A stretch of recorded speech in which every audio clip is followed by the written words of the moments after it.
Baik, selamat pagi untuk kita semua. Perkenalkan, nama saya Frans Horen Saruksuk, NPM 1901010170,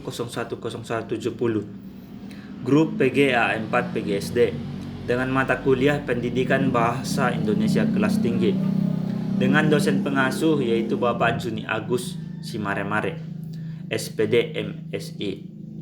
Jadi pada kesempatan kali ini saya akan menjelaskan sedikit materi pembelajaran cerpen. Materi pembelajaran cerpen.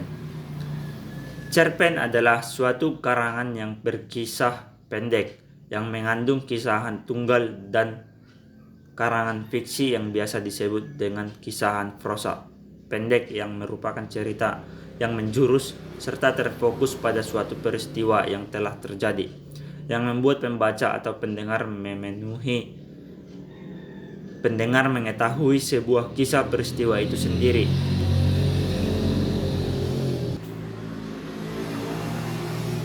Ciri-ciri cerpen. Adapun ciri-ciri dari cerpen ini adalah ciri-ciri cerpen ialah jalan ceritanya lebih pendek dari novel dan memiliki jumlah kata yang tidak lebih dari 10.000 kata.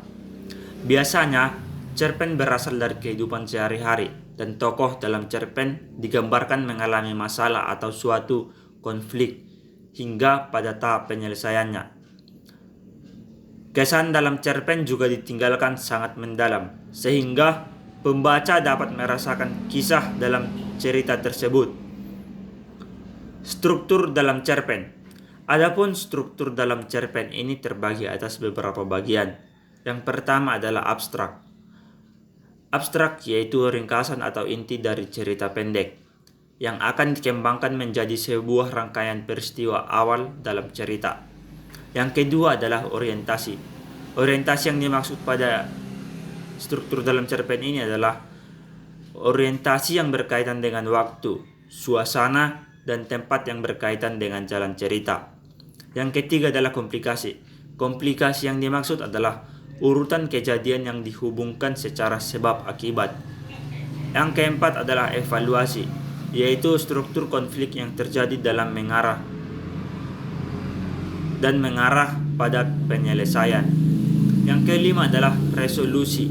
Resolusi yaitu pengungkapan solusi yang dialami oleh tokoh dalam cerita. Yang keenam adalah koda. Koda yaitu terdapatnya nilai atau pelajaran dari cerita pendek tersebut. Unsur intrinsik cerpen. Yang pertama adalah tema. Tema yaitu sebuah gagasan pokok yang mendasari jalan cerita sebuah cerpen. Yang kedua adalah alur atau plot, yaitu urutan tahapan jalan cerita. Yang ketiga adalah setting. Setting yang dimaksud dalam unsur intrinsik cerpen ini adalah sebuah kaitan dengan tempat atau latar, waktu dan suasana cerpen tersebut. Yang keempat adalah tokoh. Tokoh yaitu pelaku yang terlibat dalam sebuah cerita. Yang kelima, penokohan. Penokohan yaitu pemberian sifat pada tokoh atau pelaku dalam cerita tersebut. Yang keenam adalah amanat. Amanat yaitu sebuah pesan dari penulis atau pengarang cerita tersebut. Unsur ekstrinsik cerpen. Unsur ekstrinsik cerpen ini terbagi atas beberapa bagian. Bagian yang pertama yaitu latar belakang masyarakat. Latar belakang masyarakat yaitu suatu pengaruh dari kondisi latar belakang masyarakat. Yang kedua, latar belakang pengarang. Latar belakang pengarang yaitu pemahaman pengarang terhadap sejarah hidup serta sejarah hasil karangan. Yang ketiga adalah biografi. Biografi yang dimaksud yaitu riwayat hidup pengarang cerita yang ditulis secara keseluruhan. 4. Aliran sastra, yaitu gaya penulisan dalam menciptakan sebuah kisahan dalam cerita pendek. Metode atau media dan pendekatan yang saya gunakan dalam cerpen. Yang pertama adalah metode. Metode yang saya pilih adalah metode konstekstual, karena metode ini diartikan sebagai konsepsi pembelajaran yang membantu guru menghubungkan mata pelajaran dengan situasi dunia nyatanya, yang menghubungkan pengetahuan dan kehidupan sehari-hari sehingga menguatkan siswa memperluas pengetahuan seorang siswa tersebut.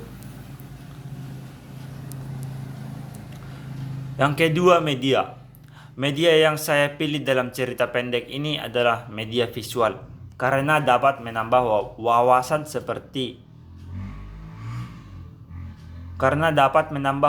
peserta didik dan akan menemukan banyak kosakata.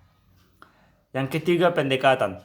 Pendekatan yang saya gunakan pada cerpen ini adalah pendekatan kontekstual dengan mengaitkan pembelajaran dengan kehidupan sehari-hari.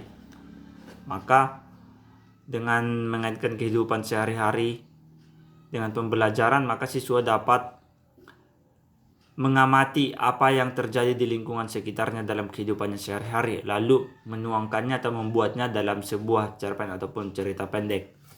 Sekianlah pemaparan yang bisa saya jelaskan pada materi pembelajaran cerpen ini. Kurang lebihnya saya meminta maaf dan berterima kasih. Selamat pagi untuk kita semua.